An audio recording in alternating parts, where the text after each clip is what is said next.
Welcome to Protagonist Pub. My name is Tammy, and this is going to be a bi-weekly reading wrap-up.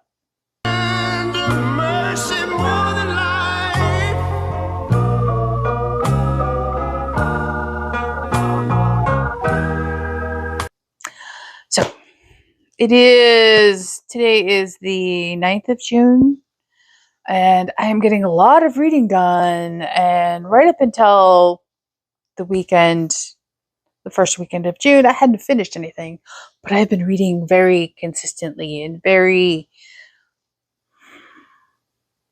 I don't want to say dense material, but reading material that has required active participation on my part. So I have a couple of DNFs. One was a soft DNF. It is now a hard DNF. And the other DNF I may or may not have talked about in my May wrap up. If I have, I apologize. That is Dragon Teeth by Michael Crichton.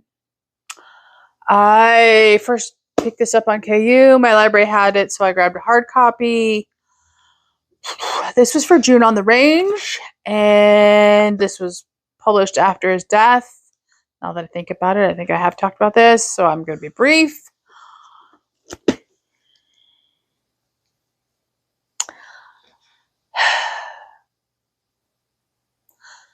Not only did I not like it, I was having trouble distinguishing fact from fiction, which is highly frustrating and irritating, and just, even though there is a postscript in the back about who's actually real and who's not, just it was dry, it was bored, it was not interesting in the slightest. So away it must go. Okay, next up is a book I own, and that is Dear George, Dear Mary by Mary Calabi.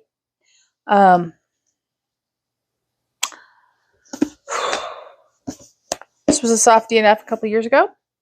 It is a hard DNF today. I managed to get through the first chapter, and I cannot. It will give the author some credit here. There is a table of contents. She does have titles on her chapters, which I greatly appreciate.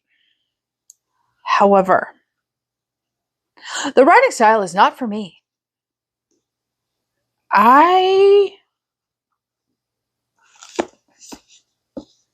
You know me. I appreciate a good historical novel. I appreciate a historical novel that is historically accurate and remains readable while not using language that wouldn't have existed in the time period. However, it is not necessary to write a historically and linguistically accurate novel that is unapproachable to the modern reader. It's just not.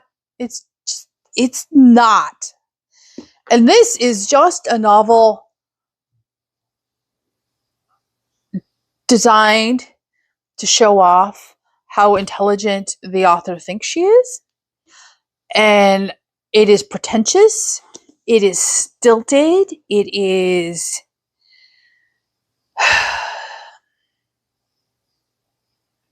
uninviting and incredibly frustrating.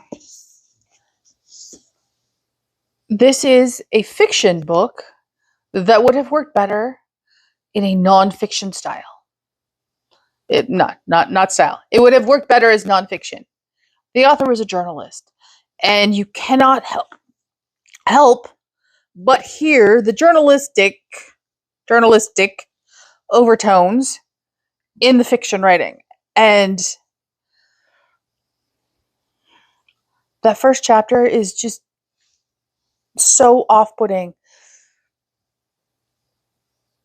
The protagonist, Mary, is got this alluded to backstory that never shows up until like the end of the first chapter, and by then you're so frustrated you want to hurl the book against the wall. George Washington isn't in the first chapter. There's all this trauma in the first chapter that happened in the past. It's a convoluted mess, and I don't know how this made it past any fiction editor. I really, really don't. It is not approachable. It is not inviting. It doesn't encourage you to read the next chapter. It's just a frustrating mess. So, I have given it more than enough time. And I've given it 2 chances, which I don't do in a lot of books. But it is going in my donation pile to the library to unhaul. Because no. Just no. Okay.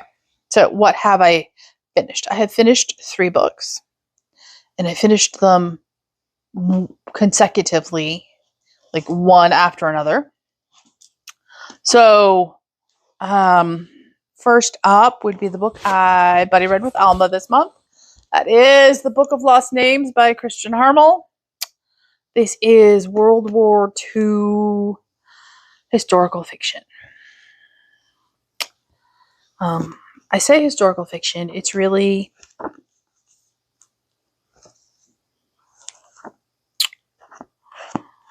much more focused on the love aspect than it is the historical aspect. And it's sort of dual timeline.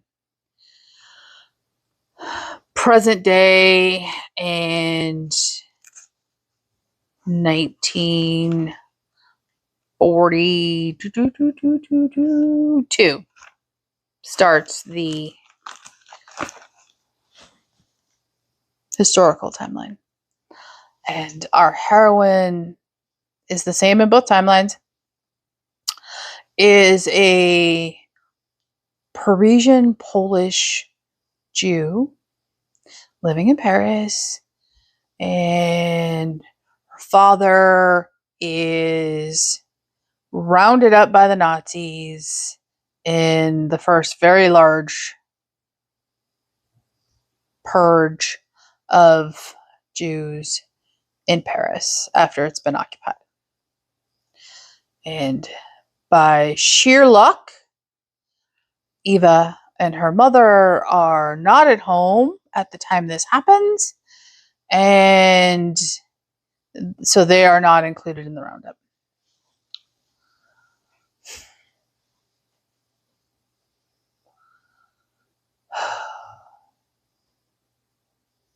Eva escapes with her mother to the town by the Alps on the border of Switzerland, and her mother is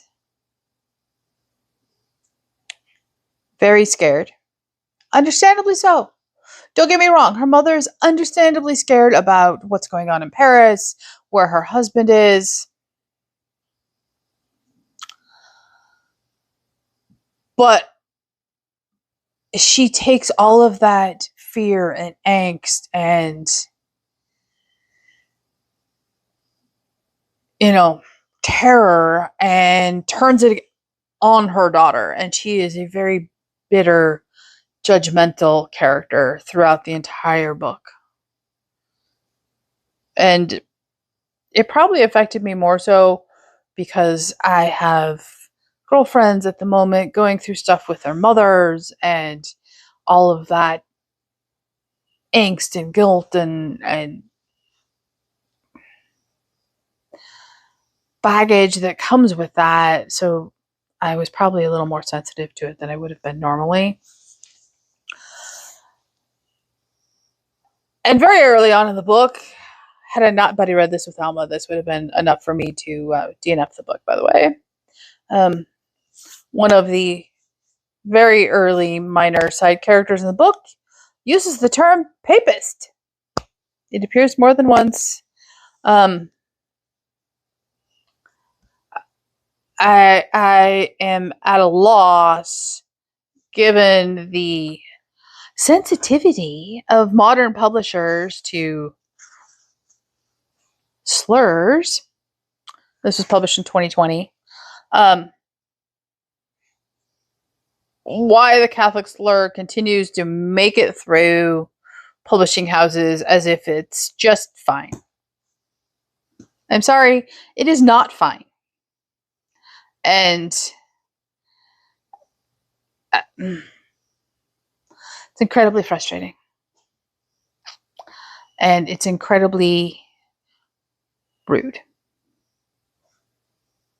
Okay, that being said, one of the heroes of this book, and the man Eva falls in love with, are Catholic, and it shows a Catholic town.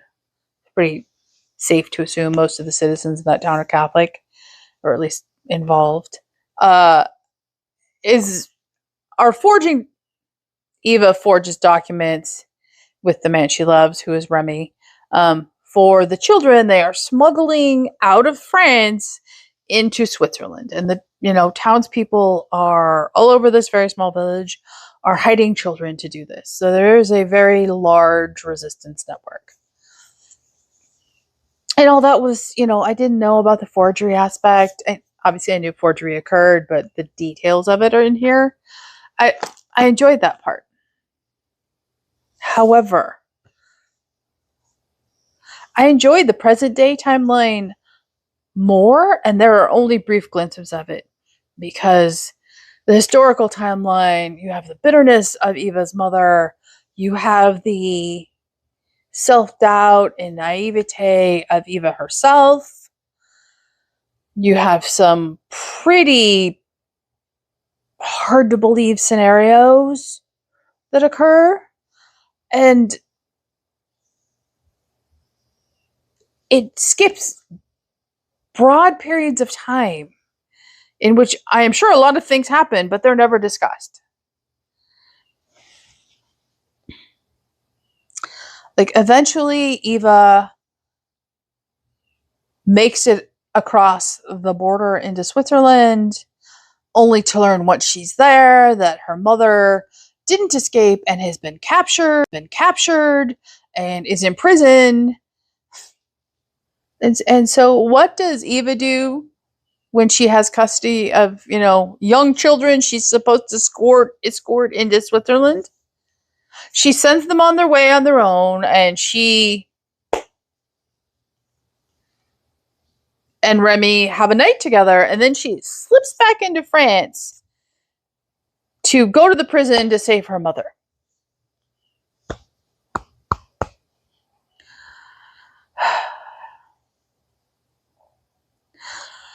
Look, I understand love of your parents. I understand needing to protect your parents from the harm going on. But at what point do you honestly say to yourself,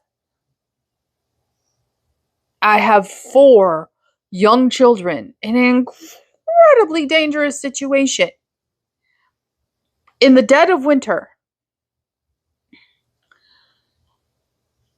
and I am going to abandon them to figure out things on their own so that I can turn around, abdicate my responsibilities to these 4 young souls who have lost everything they have ever known, including at this point their names and their religious identities, to slip back into France to save my mother.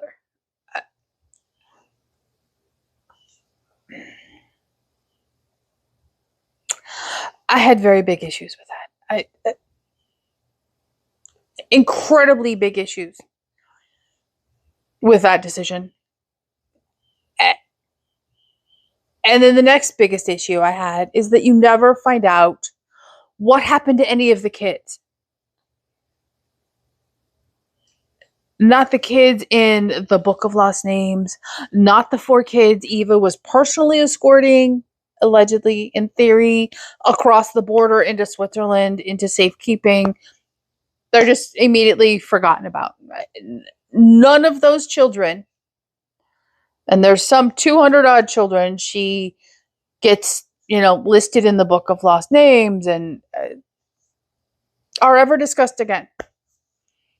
Not the ones she meets personally in town, not the 4 she's escorted into Switzerland. There's no, it's like they're set dressing, and it really bothered me. It really, really bothered me. And the modern day timeline is, very short chapters. There's not very many of them. And as the book concludes, it's the modern day, and it just abruptly stops. There's no resolution as to what's going on in the modern day, or it's so frustrating. So she gets the Book of Lost Names, which the Nazis took from the village, and she retrieves it in the modern day timeline.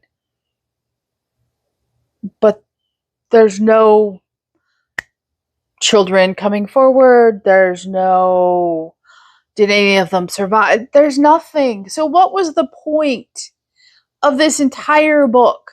You made an entire book about preserving the names of children who had their identities changed to preserve their lives and get smuggled across the border into safety.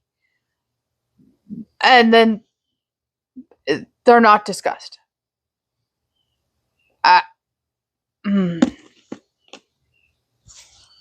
know Alma was a little frustrated with it too. She probably gives it a higher score than me. It is, when I finished it, it was just a run-of-the-mill, forgettable World War II book. 3 talking about it. I'm going to tell you it's a 2.5 at best. Don't. Her writing is fine. She has the ability to tell a story. But unfortunately, the driving force for this story is just forgotten about for the romance, which wasn't believable to begin with. It was just a matter of telling and not showing. And I'm going to stop now because I could just go on. So, yeah, highly do not recommend. Okay, next book I finished was The Secret of Southern Charm by Christy Woodson Harvey. This is the second book in the Peachtree Bluff series. This too ends with the situations. The first situation unresolved in the first book, which was slightly south of Simple. The cliffhanger in book 1 is resolved in book 2, but there are still very unresolved threads running throughout the story. You do need to have book 3 at the get-go, ready to go so that you can finish. This one was more tugging at my heartstrings on and off than the first book was. The situation in the first book that bothers me so much is obviously still present in the second book, and in all the books it's going to be present. I'm hoping it resolves in the third. But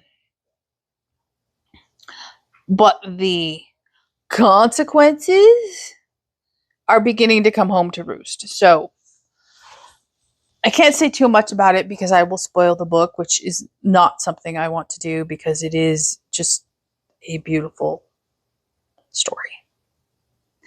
And I am very much looking forward to book 3. I wouldn't be surprised if I picked it up this month. Just going to be honest. Okay. And on my Kindle, I did finish To Spark a Revolution by Megan Soja. This is the first book in the Spy Harbor series, I believe. If that's wrong, correct one's on the title. Series title is on the screen. It's available on Kindle Unlimited. This is set in 1773, beginning of 1774 Boston. And our protagonist is Patience. She comes to America with her brother Will to find her missing father, who has settled as a shopkeeper in Boston after her mother dies. So Patience and Will come to America. They land on a ship carrying tea in Boston in December of 1773. Stage is clearly set if you know your American history. Their father is clearly a loyalist.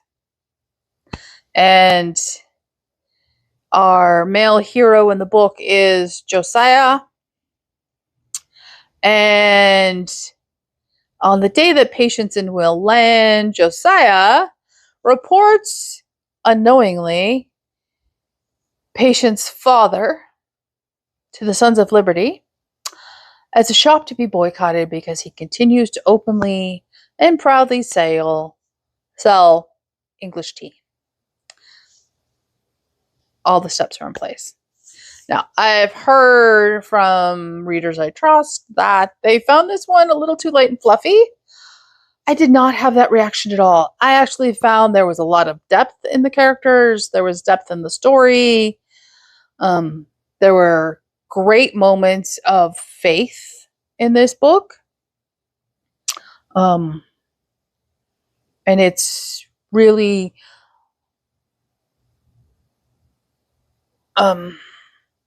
it's clearly going to be Protestant faith given the fact of what's going on in Boston in 1773, but it is still just generally good faith moments. Like Josiah is pretty distant from God as the book opens up, and he comes back to God through the course of the story. The Boston Tea Party happens, repercussions from that, the growing tensions in the city. I thought it was very well done. There were depth to all of their to all of the characters. Didn't matter if they were protagonists or side characters. There was depth. I own the other 2 books. I will be continuing. I will probably read the second book in July. It got the complexities of mid-18th century Boston captured incredibly well. Like if you read A Spark of Revolution and then you pick up in pieces, you can see the same underlying themes, and they're 40 years apart 20 years apart in where they're set in Boston. Same century, just pre-Revolutionary War and post, and the same religious tension is in the city, the same, you have the need to break away in A Spark, and then in Pieces, you have the aftermaths of the breakaway. So you're getting a very complete picture if you've read those books. But I quite enjoyed it. And I read it in a day and a half because we had a very quiet weekend here, which was good and not good at the same time. But, excuse me, I quite enjoyed it. It's leading up to the 4th of July this year, knowing the tensions that are going on in the country. It is a very good reflection of the tensions that were going on between the colony and the distant overlords who were weeks away trying to rule the colony. And you get that. You can see the parallels between the past and the present. To the surprise of no one, I really enjoyed it. Okay, so that leads us to, what am I currently working my way through? Okay, so I'm vlogging the next 2 books. The vlog will probably come out at beginning of July, very tail end of June. And they are not related to one another at all, but they go together very well given the subject matter. So the focus of the vlog is The Odyssey by Homer. This is the Robert Fagles translation. I am currently about halfway through the introduction, and it is heavily tabbed. I'm enjoying it. I'm learning. I cannot wait to start the actual poetry, which I should get to this week if all goes according to plan. When does that ever happen? And I am also vlogging at the same time, in the same vlog, how to read a book, the classic guide to intelligent reading by Mortimer J. Adler and Charles Van Dorn. Another heavily tabbed, and that's just the first 4 chapters. This is fascinating. The preface alone to this book, which was written in 1972, the book was first released in 1940. It was heavily revised for the 1972 publication. And I vaguely remember this. The 70s were dedicated to improving literacy rates in America and making us all readers, because literacy rates were beginning to decline. Oh, how Mr. Adler would be mortified, turning in his grave, if he knew how functionally illiterate we have become as a society in 2026.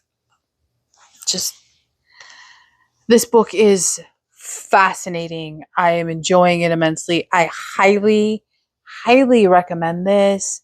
If you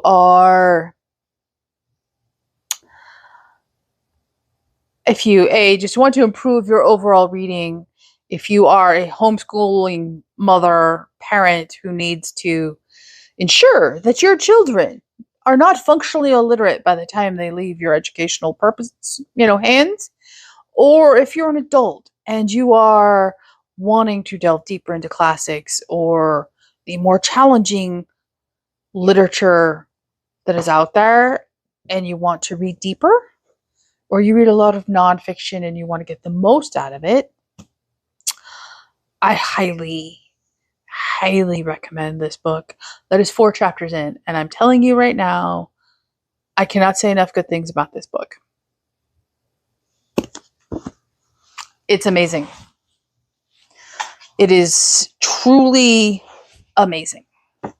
And on my Kindle, on a whim, and I mean on a whim, I have picked up a devotional And, you know, I didn't have high expectations.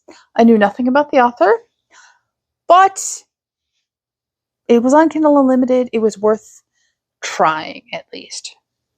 And that is the 5-minute Catholic devotional for busy women. It is a 90-day devotional. It is by Coach Roland Finch. And when they say 5 minutes, it is truly a 5-minute read or less. And so incredibly impactful. I haven't the words. I'm loving every single word of it, and I will let you know as that continues over the next 3 months. I'm probably next picking up on my Kindle America's Daughter by Celeste DeBlaise. Don't know anything about it. Showed up as revolutionary. I'm gonna try it and see. Who knows? What I do know I'm picking up for sure this week is Sup with the Devil by Barbara Hamilton. This is the third and final book in the Abigail Adams mystery series, which, as you all know, I cannot recommend enough. And I love them. And I have learned since my June TBR came out that they're once again pretty freely available on Amazon, which, if go buy a copy. I love them. I've been having a conversation with myself about donating them when I'm done. I tend to donate series only when I'm finished with the entire series, so that the next reader can buy the series when I donate them, versus having to track down the other books. But I may just keep them. I love them that much that I may just keep them. So, I will be starting this week. I imagine I will complete it before I conclude this bi-weekly wrap-up. It's under 325 pages, so yeah. And ongoing is Texas by James Michener. I have finished yet another novella last week, which is good. So I'm starting the next novella, which is The Frontier, and I have just over 400 pages to go.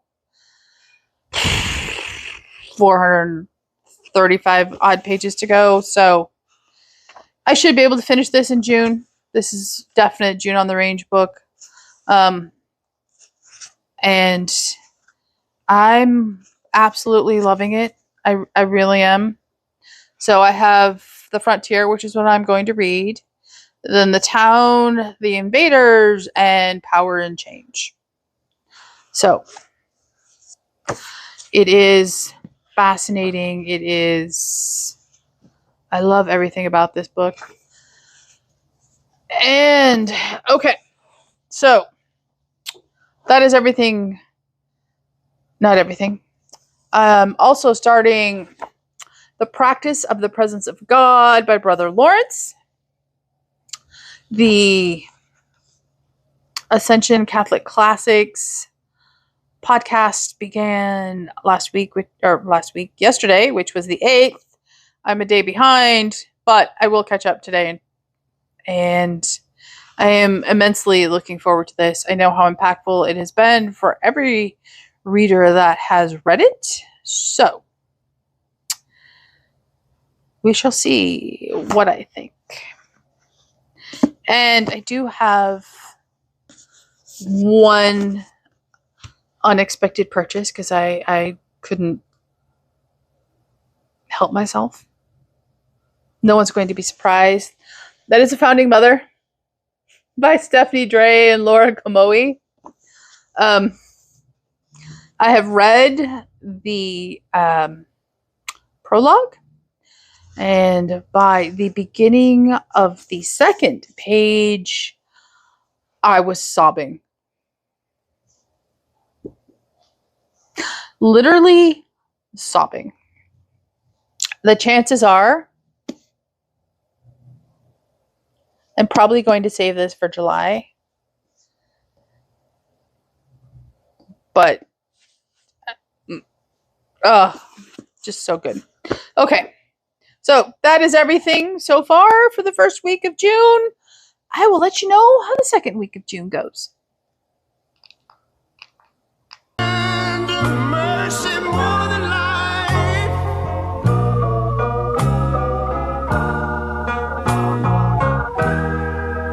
America.